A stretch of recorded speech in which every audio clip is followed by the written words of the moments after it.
ให้ตะกะจังเอาไว้กันต้องกายมากันต้องไก่สักแง่เคียะเรื่องดานาเรื่องขัดตินกันตุขาะขัดตินเสร็จตหอดมาเสร็จตหอดได้เลยมันล่างเลยเดียชีไก่แบบว่ายะวางไว้กันต้องกายตัวนุ่งตอมคัดตัวไก่ขิดจ้าเสร็จตหอดเดียชีไก่ว่าเลี่ยมเลยมาได้แหละมันล่างเลยดีได้เลยฮะที่ตะกะคายท่อนเตียงนี้นะตาป้าสักหิดันก็เห็นแหละเสียมเจียวเว้ตุนเสียมตะเจียวเว้หรือใช่ตะเจียวเว้เห็นนะนี่ถาสามนี่เปียกเดียงมาเป็นที่ตะกะเอาหางไปก็สามทุ่มมาให้เด้งนี่อันนี้ตัวด้านนี้ที่เด็กตัวนี้กี่ปั้นเป็นขอกทุ่มกี่เจ้าอากาศเดี๋ยวจะทุกการแล้วจะมานี่ทุ่มนี่ดีข้างกี่สิบดีเสร็จได้สี่จอดเลยมั้งที่ด้านนี้เลย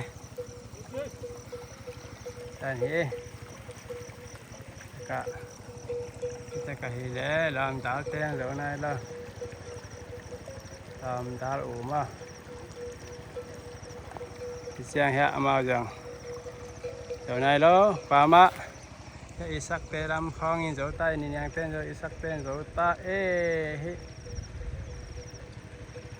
ญี่ปุ่นหลังเดี๋ยวเต้นโจใต้ให้เจียนหลายด้านเฮียอินูเป็นเฮียอันหวนมาอันหวนหามคิวกับแม่ครูตัวนี้เป็นแต่สันเละบางบุงแม่ที่กระจือเฮก็เต็งทมินลีนมาชิด้านเฮียบางด่านเฮียนะเสียมนาเฮียต่างอันตะกี้เดี๋ยวเฮียนี่เลย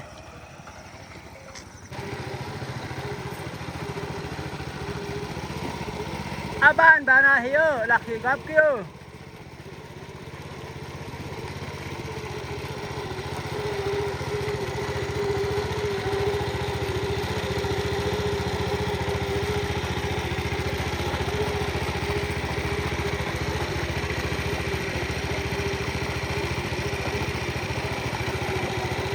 ตาด้าน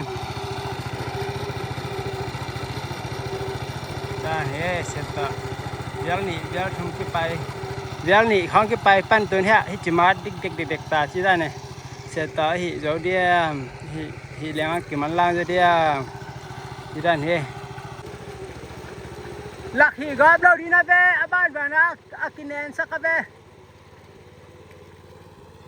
บ้านบ้านนะกินไปเบ้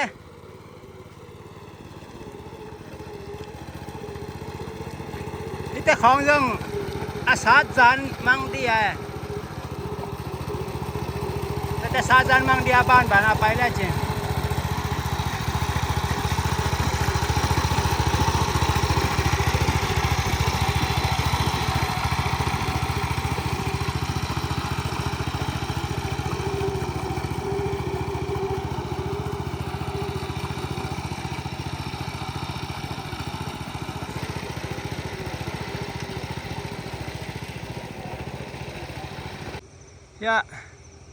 ตัวนี้กี่ปันกิกตาเหี่ยวหางบ่อยอันนี้เวนากายกิกตาที่เชียงเฮีย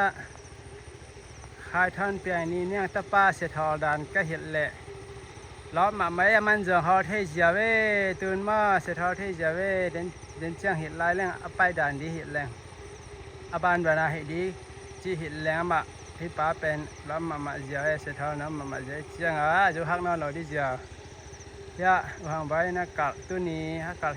ที่คอคาดคองนี่อัตเตียงมอดตัวเสร็จตะกอดน้อจังกัดกิจเสร็จตะหอดเจียวที่ด้านมาที่ด้านนะกิหิเจียวเฮ้ตุกาตัวนี้